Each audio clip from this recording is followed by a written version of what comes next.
morning, sir. Good morning.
Good morning. Velocity of centre of mass बताइए।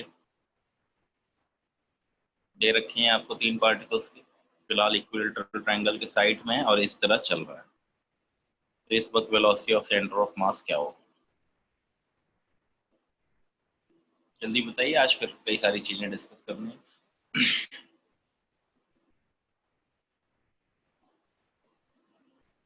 जल्दी जल्दी एक दो प्रॉब्लम इस पे कर लेते हैं, फिर आगे बढ़ते हैं। हालांकि इंपॉर्टेंट कुछ खास है नहीं इस पे, बस आपको वेलोसिटी ऑफ सेंटर ऑफ मास निकालने आनी चाहिए।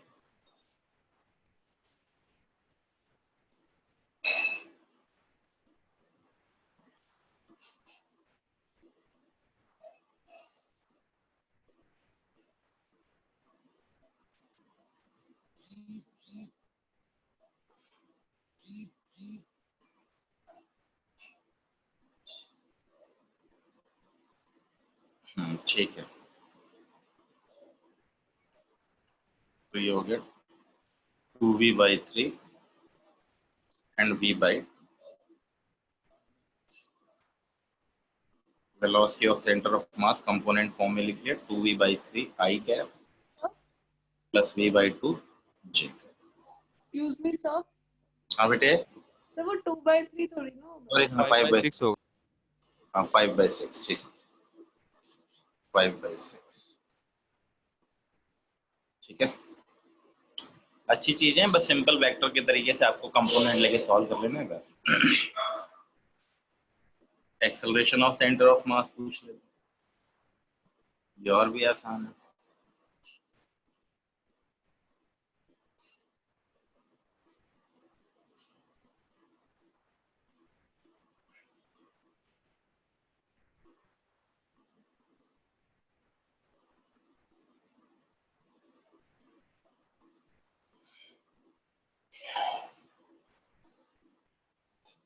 साइड ए है,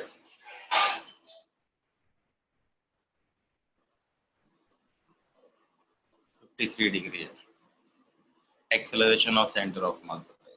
सिंपल सिंपल चीजें हैं, एक्स में अलग वाई में अलग, बहुत सिंपल। जल्दी जल्दी फटाफट निकाल के बता दो। एफ एक्स एफ वाई, सीधा इसमें तो बहुत कुछ नहीं करना है, सीधा net force upon total mass करना है। एक्स में अलग वाई में अलग। 336 वो 10 m मास टोटल है।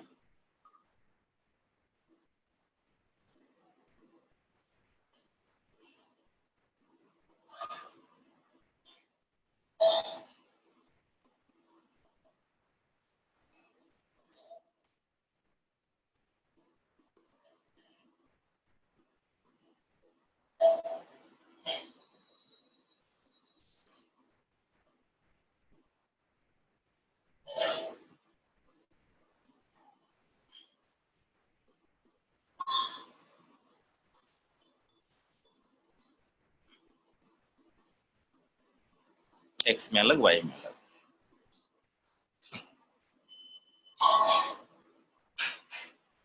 ठीक है। तो स्पेसिफिकली इसमें प्रॉब्लम आना मुश्किल है, लेकिन आना कहाँ से शुरू होगा? आनी शुरू होगी इन दोनों को यूज कर लेगा और इसके हिसाब से आगे बढ़ेगा, ठीक है। तो we acceleration of centre of mass और velocity of centre of mass individually नहीं निकलवाएगा, सिंपल से क्वेश्चन में ये यूजेबल है, ध्यान रखना। कंजर्वेशन ऑफ, इस पे न्यूमेरिकल हम ज्यादा नहीं कर रहे हैं, ठीक है। मोमेंटम, सबसे पहले कोलिजन चालू होगा, कोलिजन के अकॉर्डिंग ही चलेंगे, ठीक है ना। पहले कोलिजन करेंगे, फिर उसके बाद सारे कंजर्वेशन ऑफ मोमेंटम के application velocity of centre of मास के साथ ऐड करते हुए बहुत सारी चीजें बन जाएंगी, उसी के हिसाब से देंगे, ठीक है। कहाँ पहुंचेगा, और इनके लिए इक्वेशंस याद रखनी है। चलने वलने के लिए अगर इक्वेशन की बात करें तो सीधे पूरी काइनेमेटिक्स, काइनेमेटिक्स कौन सी, वही पुरानी वाली,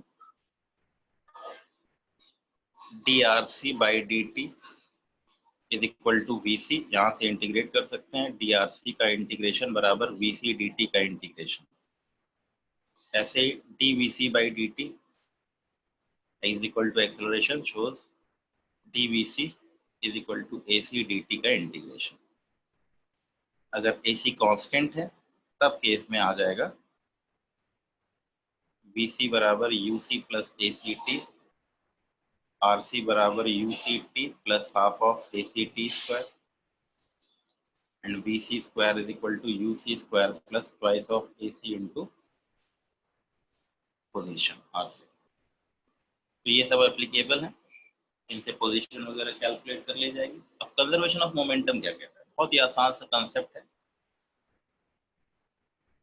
एफ नेट हमने पढ़ रखा है is equal to dp by dt। If F net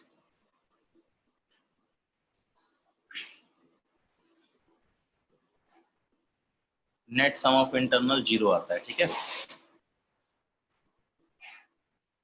net force या नेट एक्सटर्नल फोर्स की वैल्यू 0 हो तो dp बाय dt is equal to 0, that equals to p is equal to constant. यही है कंजर्वेशन ऑफ मोमेंटम। क्या कहता है, इफ, बहुत इंपॉर्टेंट है, बहुत सारे क्वेश्चन बनेंगे। If net force acting on any system is 0, net momentum of system remains conserved। मतलब सिस्टम का मोमेंटम कंजर्व रहेगा जब तक कि उसके ऊपर कोई एक्सटर्नल फोर्स एक्ट नहीं करने लगता है। सीधा सा बच्चों वाला स्टेटमेंट है, एक स्टेटमेंट है, नेट फोर्स 0 तो मोमेंटम कांस्टेंट। लेकिन कितनी ज्यादा इसकी इंपॉर्टेंस आप समझेंगे धीरे धीरे, फिर बहुत सारी वैरायटी ऑफ प्रॉब्लम बनेगी। तो सबसे पहली चीज जो हम लोग पढ़ने वाले हैं वो है कोलिजन। तो कोलिजन अपने आप में एक आर्टिकल मान लीजिए, एक चैप्टर मान लीजिए, कुछ मान लीजिए। कोलिजन बिल्कुल डिफरेंट है, वन और बहुत ही आसान है।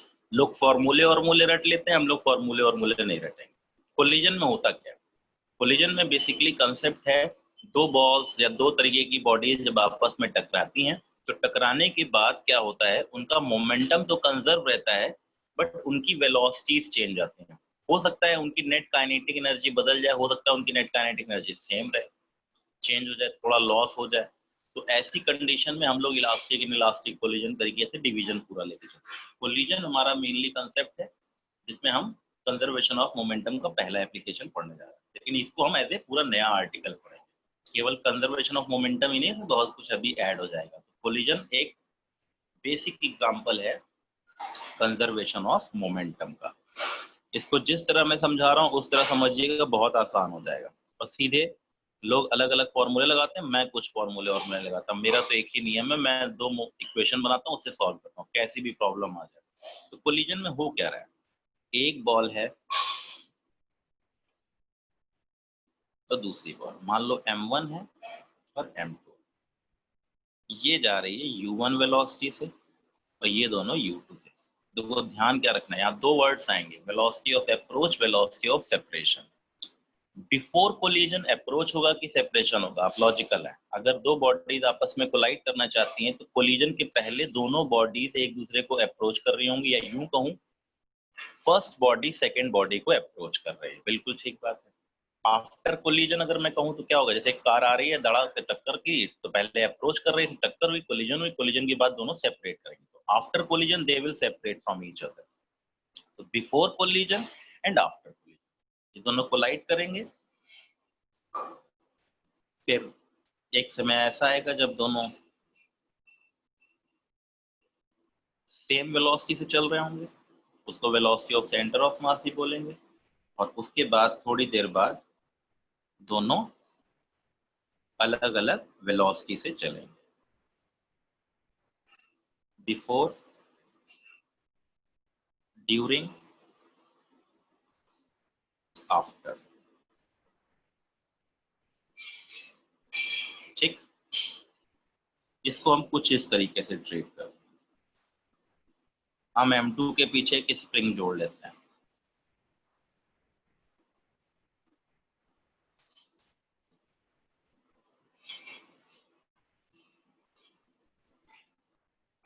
अभी दोनों साथ चल रहे हैं।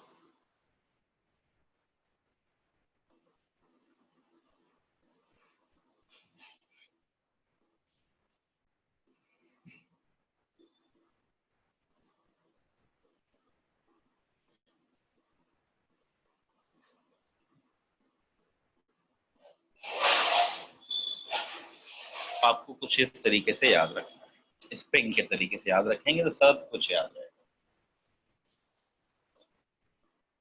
अब जरा समझते हैं इलास्टिसिटी क्या है। इलास्टिसिटी पढ़ेंगे आप, इलास्टिक क्या है, इनइलास्टिक क्या चीज है। हालांकि वो आगे चैप्टर है, लेकिन फिर भी ध्यान जानना चाहिए। अगर हुआ क्या समझिएगा, पहले बॉल आई, धीरे धीरे धीरे धीरे आई, इसको दबाना शुरू की, स्प्रिंग दबना शुरू हुई, स्प्रिंग दबना शुरू हुई, तो इसके ऊपर रीस्टोरिंग फोर्स और इसके ऊपर रीस्टोरिंग फोर्स की डायरेक्शन कुछ ही होने लगी। नेट फोर्स क्या है, 0 है। नेट फोर्स 0 है तो मोमेंटम क्या रहने वाला है, VC की वैल्यू क्या आएगी, VC is equal to M1U1 plus M2U2 upon M1 plus M2 at max compression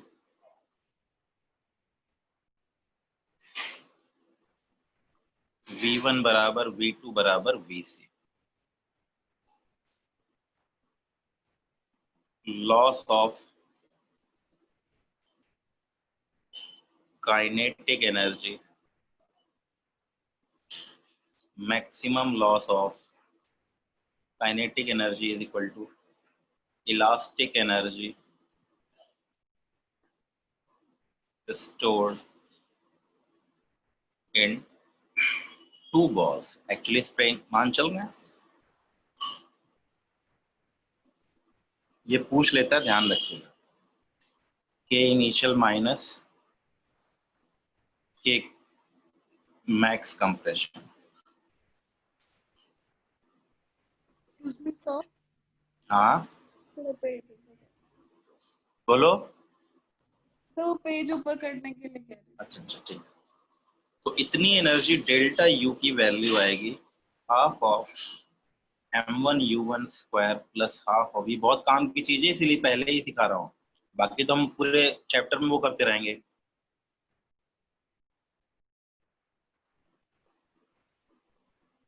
तो ये वैल्यू डेल्टा U की वैल्यू हम देखेंगे आती है half of M1 M2 upon M1 plus M2। Solve कर लिया इसको, U1 माइनस U2 का स्क्वायर। ये है मैक्सिमम पॉसिबल इलास्टिक एनर्जी। अब होता क्या है, थोड़ा अच्छी कहानी, बहुत अच्छे तरीके से समझना है। पहले हम कोई कोलिजन की कहानी नहीं कर रहे, लेकिन पहले समझ लेंगे तो बड़ा अच्छा सा क्लियर हो जाएगा, फिर आपको कभी दिक्कत नहीं है। हालांकि लगानी दो इक्वेशंस हैं, उनके हिसाब से काम बन जाता है। होता क्या है, दो बॉलें आए, टकराएं, टकराने के बाद थोड़ी दबी, अपनी काइनेटिक एनर्जी को कन्वर्ट कर दिया पोटेंशियल एनर्जी में। अब इसके बाद का गेम डिसाइड करता है कि कोलिजन इलास्टिक है कि इनइलास्टिक है। अगर ये पूरी की पूरी जो एनर्जी दबाने में चली गई थी, ये पूरी की पूरी एनर्जी वापस सिस्टम को मिल जाए आफ्टर, तब ये इलास्टिक होगी। लेकिन अगर कुछ एनर्जी हीट के फॉर्म में, साउंड के फॉर्म में, लाइट के फॉर्म में, आपको पता है दो बॉलें को लाइट करेंगे तो साउंड निकलेगी, लाइट निकलेगी, चिंगारी निकलेगी, आप देखते ही हैं। तो हीट के फॉर्म में एनर्जी, साउंड के फॉर्म में एनर्जी, लाइट के फॉर्म में एनर्जी वेस्ट हो जाए, तब इतनी पॉसिबल एनर्जी है। अगर ये पूरी की पूरी लॉस हो गई तो परफेक्टली इनलास्टिक एनर्जी। इफ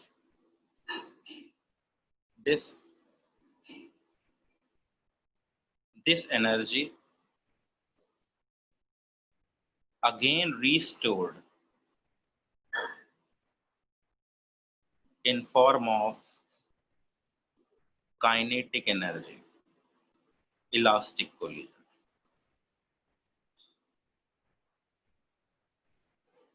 और अगर ये energy completely lost in sound, light या हीट, तब इनइलास्टिक, परफेक्टली इनइलास्टिक हो गई। और बाकी सब में पार्शियल एनर्जी। ये सब इतना पढ़ाने के पीछे रीजन क्या था, इसके पीछे बताने का, हालांकि इसको जनरली रिक्वायरमेंट नहीं होते, लेकिन ये बड़ी काम की चीज है। क्यों काम की चीज है? एक आध तो पर इस पर डिस्कशन आ गया, क्वेश्चन आ गया, तो फिर लोग भूल गए, समझ ही नहीं पाए, वो सिंपल अपना फॉर्मूला लगाते रहे, तो काम की चीज की बात है, इनिशियल वेलोसिटी फाइनल वेलोसिटी पे काम करते रहे। ड्यूरिंग द कोलिजन की बात, तो ड्यूरिंग द कोलिजन समझने के लिए मैंने आपको पहले ही समझाया, इस सिस्टम के ऊपर एफ नेट 0 है। जब भी कोलाइड करेंगे तो नेट फोर्स क्या लगेगा दोनों के ऊपर? 0। अगर एक बॉल की बात करेंगे तो बॉल 1 के ऊपर फोर्स एक्ट कर रहा है, इसलिए बॉल 1 की वेलोसिटी चेंज हो रही है, या बॉल 1 की मोमेंटम चेंज हो रही है। बॉल 2 की बात की जाए तो बॉल 2 पे भी एक फोर्स एक्ट कर रहा है, जिसकी वजह से इसकी वेलोसिटी या मोमेंटम चेंज हो रहा है। लेकिन अगर कंबाइंडली बॉल 1 प्लस बॉल 2 पे बात की जाए तो नेट फोर्स की वैल्यू आ रही है 0, जिसकी वजह से नेट मोमेंटम इनिशियल बराबर फाइनल होना चाहिए। यही हमारी इक्वेशन बन जाएगी, initial momentum is equal to final momentum of 2। तो एक तो ये सेट इक्वेशन बनेगी और एक कोफिशिएंट ऑफ रेस्टिट्यूशन वाली बनेगी। तो इसमें हो क्या रहा है, इसको स्प्रिंग की तरह मान लिया, इन दोनों के बीच में दो, जब बॉल को आप देखिए, बॉल को गीला कीजिए और दीवार पे मारिए, बिल्कुल जब वो टच करेगा तो आप देखेंगे बिल्कुल पॉइंट का स्पॉट बनेगा। पर अगर बॉल को बहुत तेज खींच के दीवार पे मारेंगे तो कुछ आपने देखा होगा, ऐसा शेप बनने लगता है। होता क्या है, एक बॉल आई और बॉल ने बस जस्ट टच किया, और अगर ज्यादा दबेगा तो, आप लोगों ने, सभी लोगों ने अपने घर में ये एग्जांपल देखा हुआ है, नहीं है तो एक बॉल लीजिए कैनवस की, उसको गीला करके धीरे से मारिए एक बार और एक बार तेज मारिए, आपको अपने आप समझ में आ जाएगा।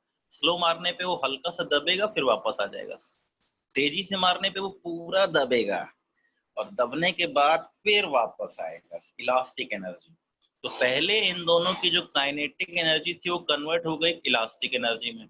तो मैक्सिमम इलास्टिक एनर्जी इतनी है, क्या है ये, लिख लिया इसको, maximum elastic energy, spring energy बोल सकते हैं, इलास्टिक एनर्जी है। कितनी एनर्जी है? अगर ये पूरी एनर्जी लॉस हो जाए तब तो परफेक्टली इलास्टिक कोलिजन, अगर ये पूरी एनर्जी वापस सिस्टम को मिल जाए तब वो परफेक्टली इलास्टिक। ठीक है, तो कब होगा? जब दोनों की एक ऐसा समय, शुरुआत में दोनों की वेलोसिटी अलग अलग होगी, अप्रोच कर रहे होंगे, फिर चिपकेंगे। अब वो कैसे अप्रोच करेंगे, कोई जरूरी नहीं कि यही तेज चल रहा हो, बहुत सारी पॉसिबिलिटी है, उल्टा आ रहा हो, इधर जा रहा हो, कुल मिला के दोनों एक दूसरे को अप्रोच कर रहे हो। तो धीरे धीरे पहले क्या होगा, स्प्रिंग दबना शुरू होगी, स्प्रिंग दबते दबते दबते इस वक्त इसकी maximum kinetic energy minimum kinetic energy में कन्वर्ट हो जाएगी। सिस्टम की minimum kinetic energy maximum potential energy, कितनी पोटेंशियल एनर्जी, इतनी पोटेंशियल एनर्जी। अगर ये पूरी एनर्जी लॉस हो गई तो इनइलास्टिक, अगर पूरी एनर्जी वापस मिल गई तो इलास्टिक, और अगर हल्की फुल्की लॉस, हल्की फुल्की वापस, तो पार्शियली इलास्टिक कोलिजन का टाइप। तो ये एनर्जी को ध्यान रखना, ये elastic energy maximum possible elastic energy है जो सिस्टम में दबने के कारण मिलेगी।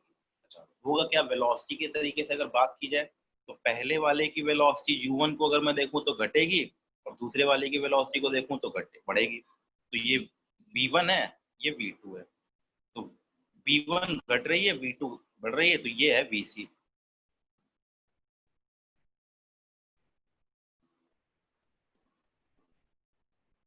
वेलोसिटी। अच्छे से फिगर बना लीजिए, बल्कि इनफैक्ट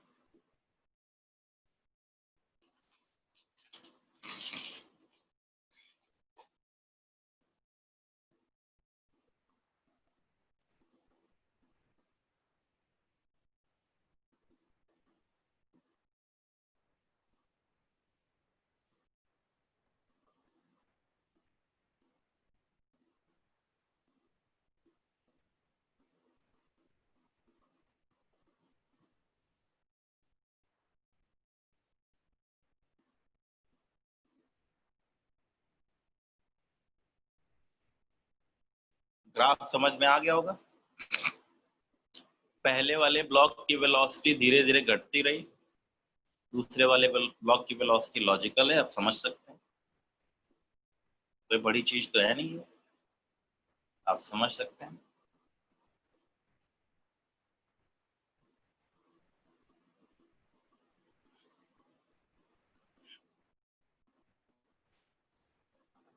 जैसे ही टकराएगा U1 घटना शुरू हो जाएगा, U1 घटते घटते घटते घटते इस वाले ग्राफ से कई चीजें और भी निकलवाई जाती हैं, अभी नहीं, बाद में निकालेंगे। U1 घटते घटते घटते घटते कम होता जाएगा, U2 धीरे धीरे बढ़े। जब एक स्प्रिंग दबेगी तो इस वाले पे फोर्स किधर लगेगा? Left side. हाँ, इस पे लगेगा फोर्स इधर और इस पे लगेगा फोर्स इधर। इसकी स्पीड क्या होने लगेगी?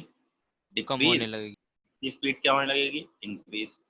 तो शुरुआत में U1 ज्यादा है, U2 कम है, तो U1 कम होने लगेगा, U2 बढ़ने लगेगा। बढ़ने एक लगेगा। एक समय पे दोनों मिल जाएंगे, तो ये कौन सी पोजीशन होगी? Maximum maximum compression. कंप्रेशन की। मैक्सिमम कंप्रेशन और मैक्सिमम लॉस ऑफ किसका?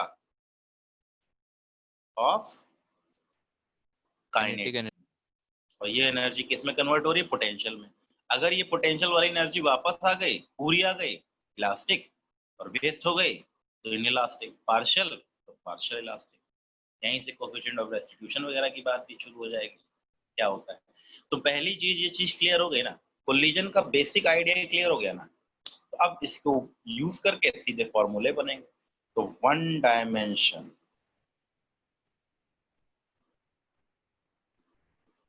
हम फॉर्मूलों पे नहीं चलेंगे, हम सीधे चलेंगे इक्वेशंस।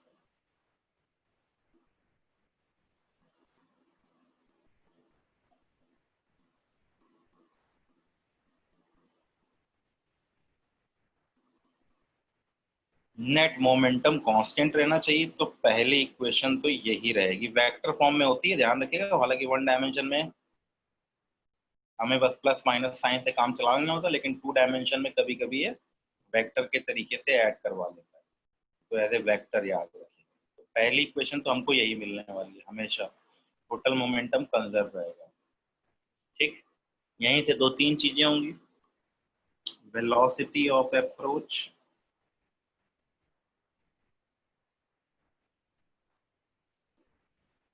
कब होगी ये? Before collision. रिलेटिव वेलोसिटी है, दोनों जिस रेट से, relative velocity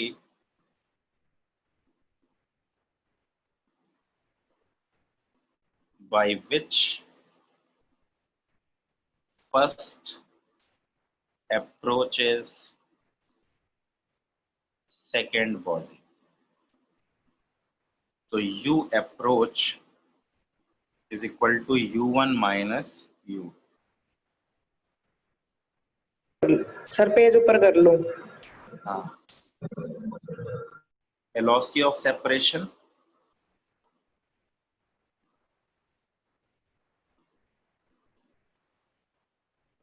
कब होगी? After collision. ठीक है, velocity of approach before collision, velocity of separation after collision। क्या है ये? relative velocity by which second body before collision नहीं, before collision second body separate from first body after collision. ध्यान रखिएगा u1 माइनस u2 और v separation की value आती है v2 माइनस v। यहीं से कोफिशिएंट ऑफ रेस्टिट्यूशन निकलता है। v सेपरेशन की वैल्यू हमेशा इसके बराबर होगी, इससे छोटी होगी। लॉजिकल है, कुछ एनर्जी लॉस होने वाली कहानी, तो v सेपरेशन की वैल्यू u अप्रोच से हमेशा कम आने वाली है, या बराबर भी हो सकती है perfectly elastic. Coefficient of restitution,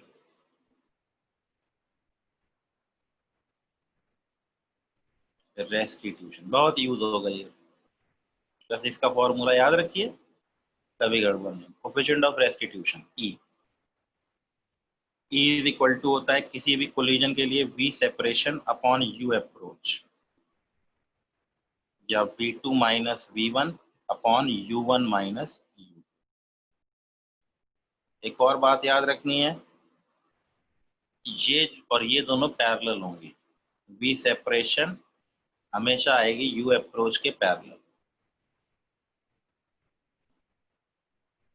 ध्यान रखिएगा।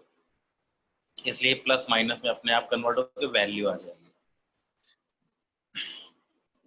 E की वैल्यू 1 से 0 के बीच में लाई करती है। E बराबर 1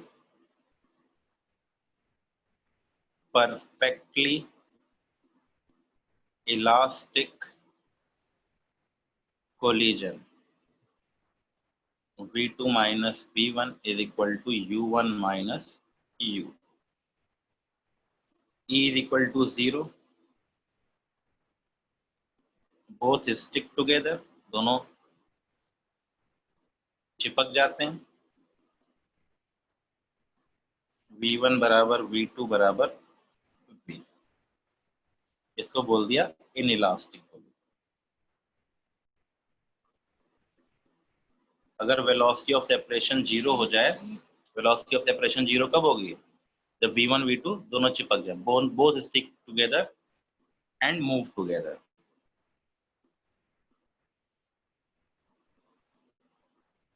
ठीक है, बहुत आसान सी बात है। पहली बात तो ये फॉर्मूला पता होना चाहिए, ये तो है ही कहानी। कोलिजन होगा, ये तो पहली चीज तो एकदम अंडरस्टूड है, ये रहनी इसको तो भूल जाओ कि कभी हटेगा, ये हमेशा रहेगा। और दूसरी इक्वेशन मिलेगी ई के साथ, ये मेरी दूसरी इक्वेशन। अब मैं इन्हीं दोनों इक्वेशन को सॉल्व करके पूरी चीजें निकाल सकता हूँ। इसमें मतलब क्या है, तो लॉजिकली समझना तो बहुत मुश्किल नहीं है। कंजर्वेशन ऑफ मोमेंटम लग गया, velocity of approach, velocity of separation. Velocity of approach क्या है? Before collision. Velocity of separation क्या है? After collision. बिफोर कोलिजन का मतलब क्या हो गया? बिफोर कोलिजन पहली बॉडी दूसरी बॉडी के रिस्पेक्ट में किस तरह चल रही है, that is u1 minus u2। After collision second body first body के रिस्पेक्ट में कैसे चल रही है, that is v2 minus v1। ये सेपरेशन हो गई, अप्रोच हो गई। ई को मैंने डिफाइन कर दिया, velocity of separation upon velocity of approach. अगर मैं सेम सेपरेशन से चला जाऊं जिस तरीके से अप्रोच कर रहा था, तो मेरा परफेक्टली इलास्टिक कोलिजन होगा और ई की वैल्यू 1। तो हम इस तरीके से इसको डिफाइन करेंगे और इनके ऊपर दोनों बातचीत करते हैं। हमारे पास दो इक्वेशंस बनेंगी और इनको सॉल्व करके हम वैल्यू निकालेंगे, और आप चाहें तो जनरल वैल्यू निकाल करके याद कर सकते हैं। हालांकि जनरल वैल्यू याद करके आप पुट करके डायरेक्ट आंसर निकाल सकते हैं, लेकिन मैं तो हमेशा यही चलता था, m1 u1 plus m2 u2 is equal to m1 v1 plus m2 v2। पहली चीज। दूसरी चीज, v2 minus v1 is equal to e u1 minus u2। आप चाहें तो बिल्कुल जनरल फॉर्मूला बना सकते हैं।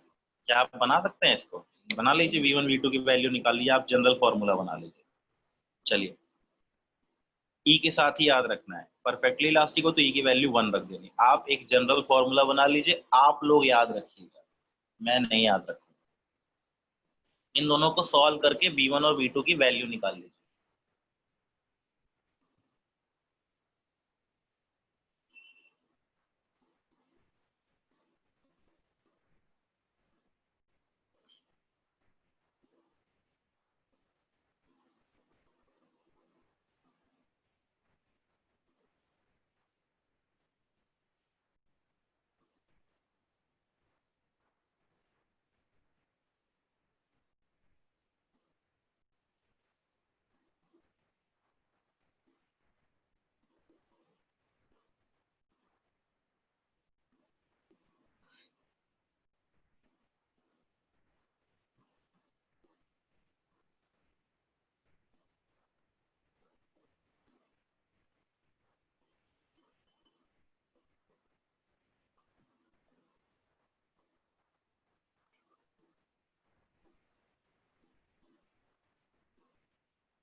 तो आप ये डायरेक्ट फॉर्मूला याद करके वैल्यू पुट करके निकाल सकते हैं। हालांकि ये निकला यहीं से है, मैं तो सॉल्व करता हूँ, आप याद करके डायरेक्ट पुट करके वैल्यू निकालते हैं। मैं क्यों नहीं याद करता, मुझे फॉर्मूले याद नहीं रहते, मतलब इतना बड़ा तो खास करके याद नहीं रहेगा, छोटा मोटा याद रहता है, बाकी सब तो निकाल लो फटाफट, सेकंड 2 सेकंड सॉल्व करके भी उतना ही निकलेगा जितना ये सॉल्व करने में टाइम निकलेगा। मैं तो बस बेसिकली ये 2 इक्वेशन कुल मिला के अगर मैं कहूँ तो यही कोलिजन है, चाहे 1 डायमेंशन चाहे 2 डायमेंशन, चाहे कैसी भी प्रॉब्लम आ जाए, यही हमारा कोलिजन है। सर आसान तो क्वेश्चन से पड़ेगा ना। अच्छा, एक्चुअली पता है नहीं कहाँ क्या आसान, कभी कभी ये पुट करके डायरेक्ट निकल जाएगा, कभी कभी ये यूज करके डायरेक्ट निकाल सकते हैं। हालांकि दोनों में कोई अंतर नहीं है। रटना मैं तुम लोगों को इसलिए कह रहा हूँ, तुम लोग तो बच्चे हो, तुम लोगों को तो रटना होना चाहिए। रट डालो, ये फॉर्मूला रट डालो, डायरेक्ट वैल्यू पुट करके निकाला जा सकता है। किसी भी जनरल 1 डायमेंशन कोलिजन का फॉर्मूला है ये, बिल्कुल जनरल टर्म में। इसमें स्पेशल केसेस भी लगते चले जाएंगे। क्या स्पेशल केसेस है? M1 M2 बराबर हो, फलाना हो, परफेक्टली इलास्टिक, परफेक्टली इनइलास्टिक। तो क्या कंडीशन बनेगी?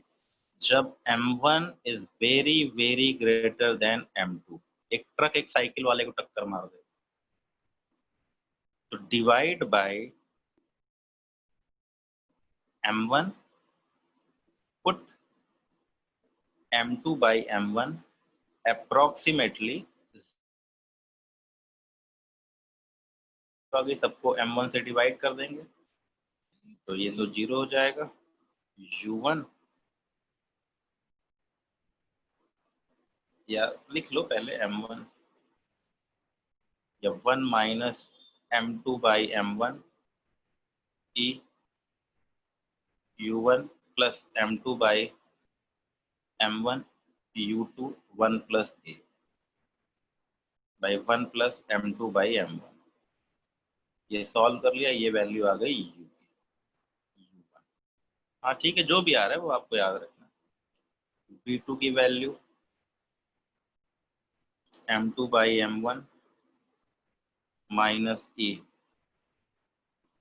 U2 plus U1 1 plus A by 1 plus M2 by M1। तो V2 बराबर minus U2 plus U1 1 plus.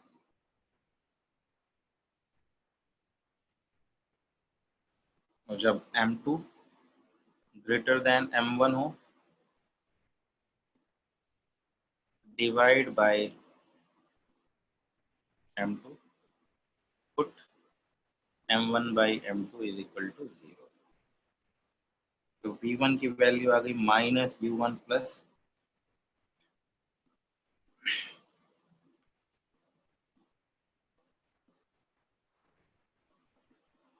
Use करने के लिए आ सकती है,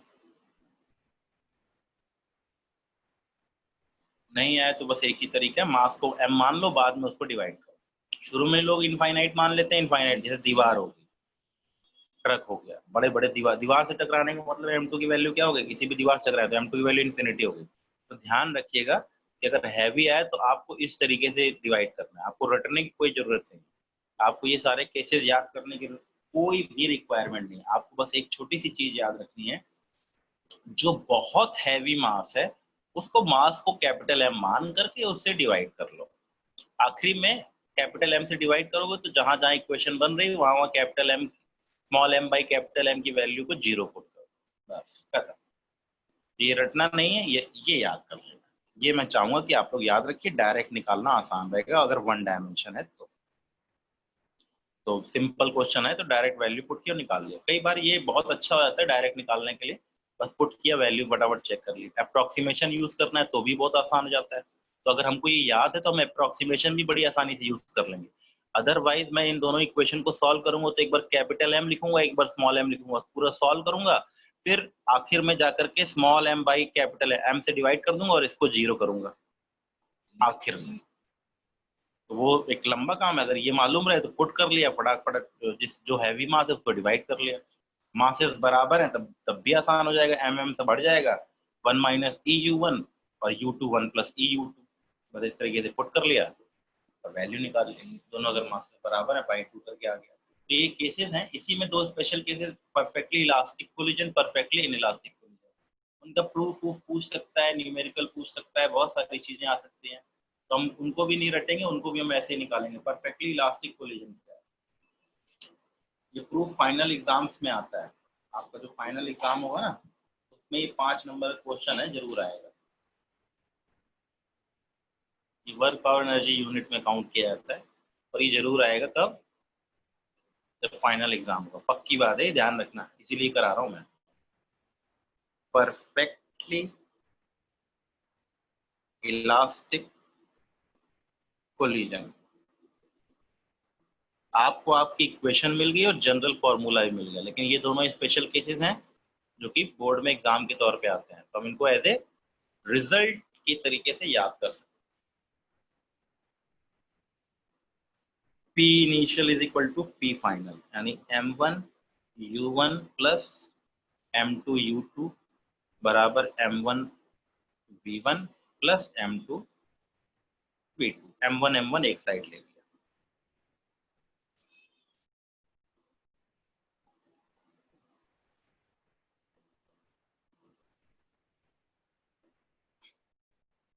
K initial is equal to K final। Perfectly elastic collision का मतलब क्या है, initial kinetic energy is equal to final kinetic energy. इसका मतलब half of M1 U1 square plus half of M2 U2 square is equal to half of M1 V1 square plus half of M2 V2 square. फिर भाई M1 common ले लो, M1 U1 square minus V1 square बराबर M2 V2 square minus U2 square second by first. तो ये हो गया U1 plus V1 बराबर V2 plus U2। तो यहाँ से आ गया V2 minus V1 is equal to U1 minus U2, या और ई को प्रूफ भी कर दिया, तो V2 minus V1 upon U1 minus U2 is equal to 1। कई बार ये भी प्रूफ करने के लिए पूछ लेता है कि proof that for perfectly elastic collision E is equal to 1, लेकिन अब इसको यूज कर लेते हैं। पुट V2 is equal to V1 plus U1 minus U2 in first equation. M1 U1 plus M2 U2 is equal to M1 V1 plus M2 V1 plus U1 minus U2। M1 plus M2 V1 बराबर M1 U1 plus M2 U2 minus M2 U1 plus M2 U2। तो V1 आ गया M1 minus M2 U1 plus 2M2 U2 upon M1 plus M2 V2। हाँ कोई नहीं, वो solve कर रहा हूँ, बाकी तुम लोग खुद कर सकते हो। उसको सॉल्व कर लिया, M1 की जगह 2 हो गया,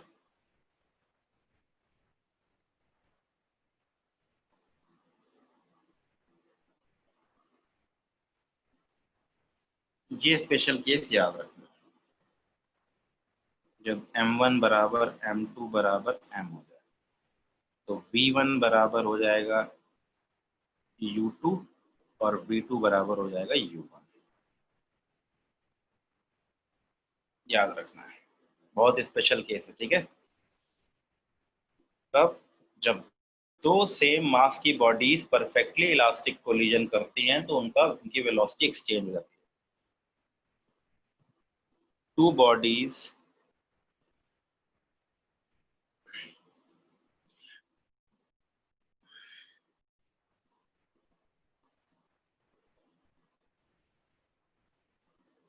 collide head on perfect elastic, then they interchange their velocities। और बाकी वो m1 greater than m2 वाला तो है ही। Second case m1 is very very greater than m2। फिर third case m2 is very very greater than m1। Case बना सकते हैं आप। m1 very very greater than m2 है तो v1 बराबर आ जाएगा u1 और v2 बराबर यहाँ से अगर निकालें तो m1 से डिवाइड कर लो, m2 बाई m1 जीरो हो गया, माइनस 2u1 माइनस u2। तो v2 बराबर u2, v1 बराबर 2u2 माइनस u1। तो इतनी चीजें बन रही हैं, आप इनको याद करके कब तक चलेंगे? जब अप्रोक्सीमेशन याद रखिए, ये याद रखिए बस। परफेक्टली इलास्टिक कोलिजन में अगर दोनों का मास सेम है तो दोनों अपनी वेलोसिटी को एक्सचेंज कर लेंगे। तेज चलने वाला धीरे हो जाएगा, धीरे चलने वाला तेज। ये तो लॉजिक सभी है। तो हमें मेनली ये प्रूफ करने के लिए आएगा बोर्ड के एग्जाम में, ध्यान रहेगा ये। तो कुछ मत करिएगा, पहले initial momentum final momentum conserve करना है, initial kinetic energy final kinetic energy को कंजर्व करना है। m1 कॉमन ले लिया, v1 v2 निकाल लिया, पहले e प्रूफ कर लिया, e की value v2 minus v1 upon u1 minus v2 की वैल्यू 1 आ गई। फिर v2 की वैल्यू उठाई, पुट कर लिया, आंसर कर लिया। बहुत मुश्किल तो नहीं है ना। 5 नंबर में आता है, ध्यान रखिएगा। 3 नंबर में ये प्रूफ, इसके बाद एक न्यूमेरिकल। ये केस याद रखिएगा, ये वाले केसेस तो सॉल्व करके निकालने पड़ेंगे ना। तो मैं तो कहूंगा आप ये फॉर्मूला ही मत याद रखिए, आप केवल 2 इक्वेशन याद रखिए और आप याद रखिए ये जनरल है ना। ई की वैल्यू कुछ भी पुट करता है, 0 1, 0 से 1 के बीच में कुछ भी हो सकती है। तो ये वाला फॉर्मूला आप याद रखिए, वो याद करने की जरूरत नहीं है। आप इसमें ई बराबर 1 पुट कर देंगे, सेम फॉर्मूला बन जाएगा। देख लीजिए, सेम पुट कर देंगे, सेम फॉर्मूला बन जाएगा। ई की वैल्यू 1 पुट करेंगे। तो परफेक्टली इलास्टिक कोलिजन में क्या होता है? परफेक्टली इलास्टिक कोलिजन में होता है कि इनिशियल मोमेंटम और initial kinetic energy final momentum और फाइनल काइनेटिक एनर्जी के बराबर होती है। फॉर्मूला आपके पास मिल ही गया आपको। आप ये वाले फॉर्मूले की बजाय ई वाला फॉर्मूला याद रखिए, उसमें ई बराबर 1 पुट कर देंगे तो सॉल्व हो जाएगा। अब m1 is very very greater than m2 है तो m1 से डिवाइड कर देंगे, m2 is very very greater than m2 m1 है तो m1 से डिवाइड कर देंगे। और अगर दोनों का मास सेम है तो उस केस में एक ही स्पेशल केस बनेगा बस, same mass perfectly elastic, same mass perfectly elastic, same mass and e बराबर 1 पे ये कंडीशन। सेम मास और ई बराबर 1 पे दोनों आपस में वेलोसिटी एक्सचेंज कर लेंगे। काफी क्वेश्चन पूछे गए हैं और इस पे एक डायरेक्ट यूज करने वाली चीज है। लेकिन कई बार क्या होता है, लोग जबरदस्ती लगा देते हैं, m और 2m है तो भी वेलोसिटी एक्सचेंज मार देते हैं। परफेक्टली इलास्टिक कोलिजन में एक का मास m है, एक का मास 2m है, चिपका दिया, कहना वेलोसिटी एक्सचेंज। गलत है। क्यों गलत है? क्योंकि वेलोसिटी एक्सचेंज केवल एक ही कंडीशन में पॉसिबल है, that means perfectly elastic collision हो एंड दोनों का मास सेम हो। परफेक्टली इलास्टिक कोलिजन क्या है? अभी हम 1 डायमेंशन में ही चल रहे हैं, परफेक्टली इन इलास्टिक। फिर हम इसको 2 डायमेंशन में कन्वर्ट करेंगे तो एक्स वाई कर लेंगे। कोलिजन E बराबर 0 as V separation is equal to 0 और V2 बराबर V1 is equal to V, और इसको हम VC भी बोल सकते हैं, सेम बनता है। ठीक है, तो एक बॉल थी M1 की, आ रही थी U1 से, एक बॉल थी M2 की, बॉल आ रही थी U2 से। दोनों कोलाइड करके साथ चलने लगे, चिपक गए, स्टिक टुगेदर। जब चिपक जाए तो परफेक्टली इनलास्टिक कोलिजन होता है। तो ये तो बहुत बच्चों वाला गेम हो गया। P initial is equal to P final या M1 plus M2, V is equal to M1 U1 plus M2 U2, सबसे आसान।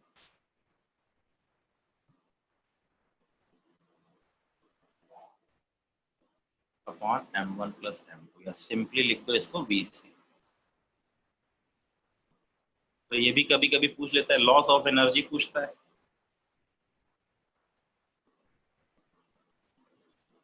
ड्राइव करने के लिए पूछेगा, इसलिए वहां मैंने ड्राइव नहीं किया, तब कर देता।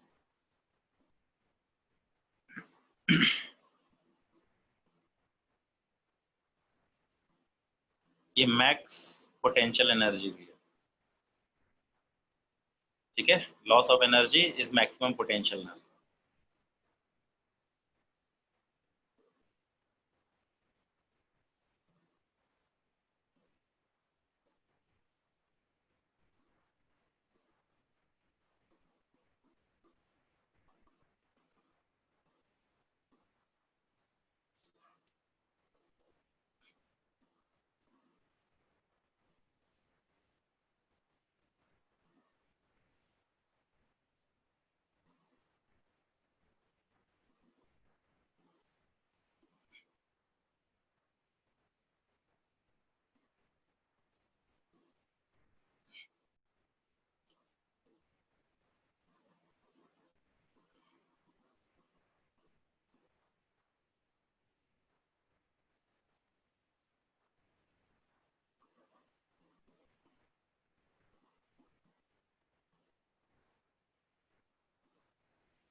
ये मैंने पहले ही बताया था आपको, ठीक है। तो ये लॉस, मैक्सिमम लॉस कितना पॉसिबल है, जितनी स्टोर एनर्जी हुई थी वो पूरी वेस्ट हो जाए, ये तो सिखाया था ना मैंने।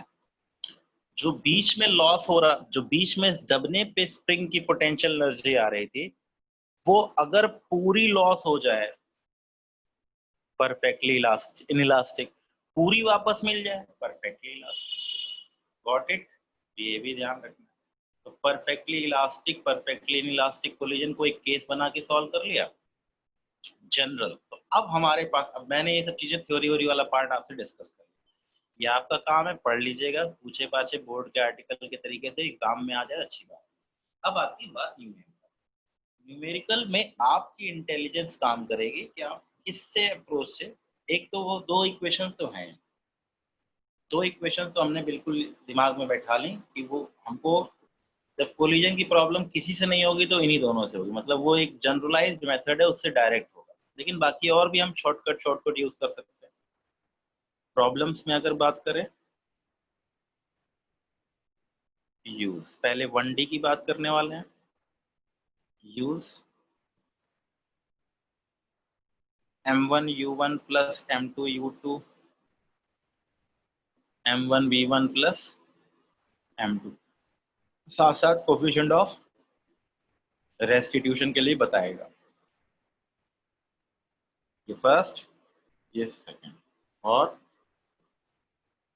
यूज डायरेक्ट फॉर्मूला, जो आपको सुटेबल लगे। मेरी राय ये है, आप इसको करें।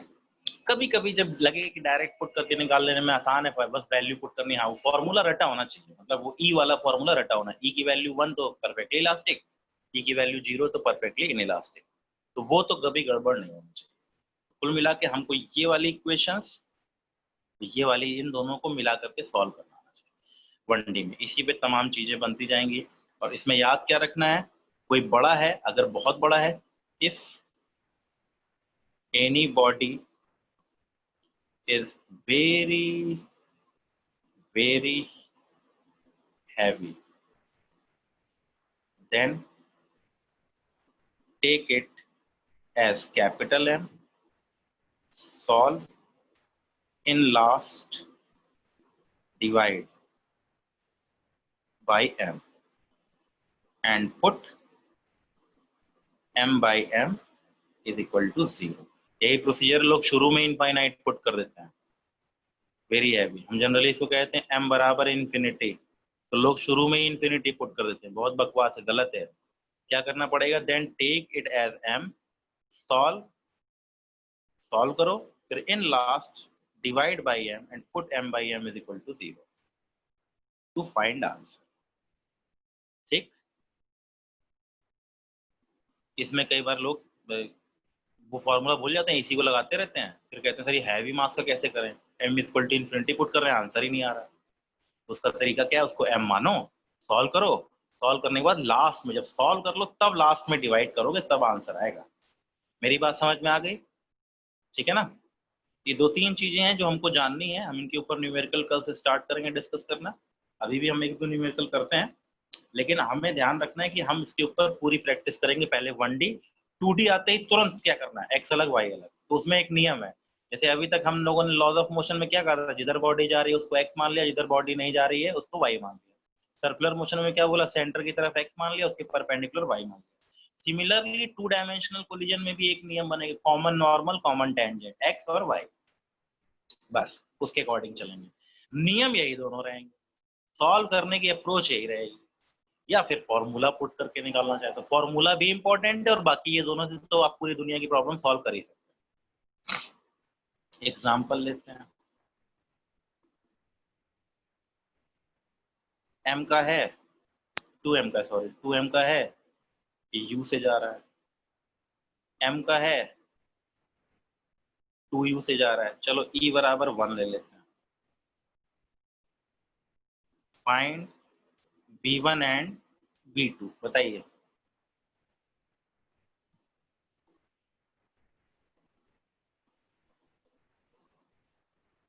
v1 एंड v2 की वैल्यू बताइए।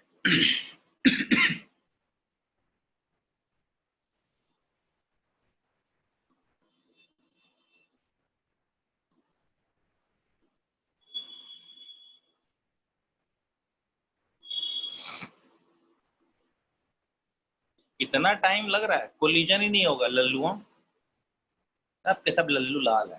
देखो लगे सॉल्व करने, वैल्यू पुट करने लगे, भैया कोलिजन हो भी रहा है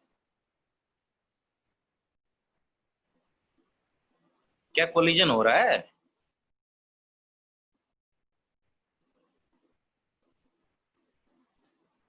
बताओ, बिल्कुल बेसिक सी बच्चों वाली बात भी दिमाग में नहीं घुस रही। देखिए कोलिजन हो ही नहीं रहा, ये स्लो चल रहा है, फास्ट चल रहा है। ये यू ही रहेगा, ये 2u रहेगा, नो कोलिजन। तो ये पहली प्रॉब्लम तो यही पूछने के लिए कॉमन सेंस की, कोलिजन हो ही नहीं रहा, जबरदस्ती कोलिजन का फॉर्मूला चिपकाए पड़े हैं, m1u1 m2u2 सब लगा रहे हैं। ठीक है, ध्यान रखिएगा।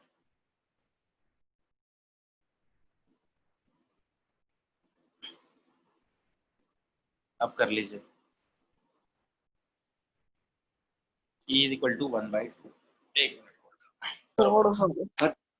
ट्रक चलवाओ, यही काम करेगा, यही काम करवाओ, यही काम मजदूर। क्या हो गया भाई? मेरे से नहीं बैठाओ, हाँ धूप में मारा पापा, धूप मारा के बताई तू कौन है भाई मारपीट कर रहा है?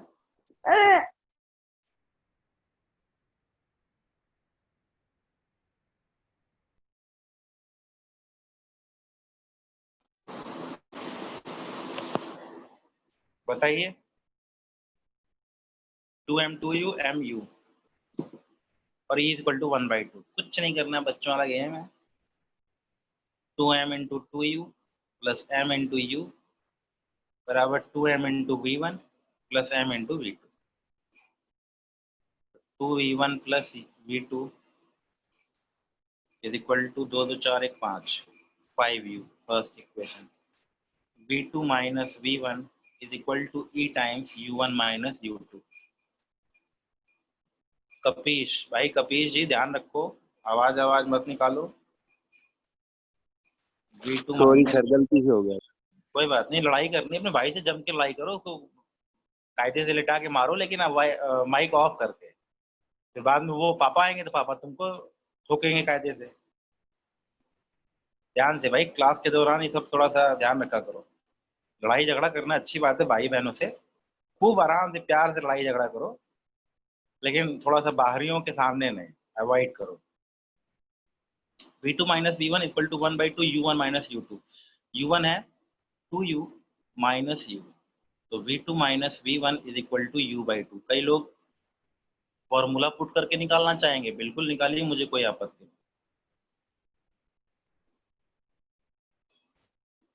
फर्स्ट माइनस सेकेंड कर दिया, तो 2v1 minus this 3v1, 3v1 is equal to 5u minus u/2, 9u/2।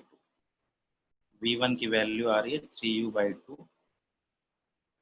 और v2 बराबर v1 प्लस u/2, तो v2 बराबर 3u/2 plus u/2, that is 2u। ठीक है, देख लीजिए।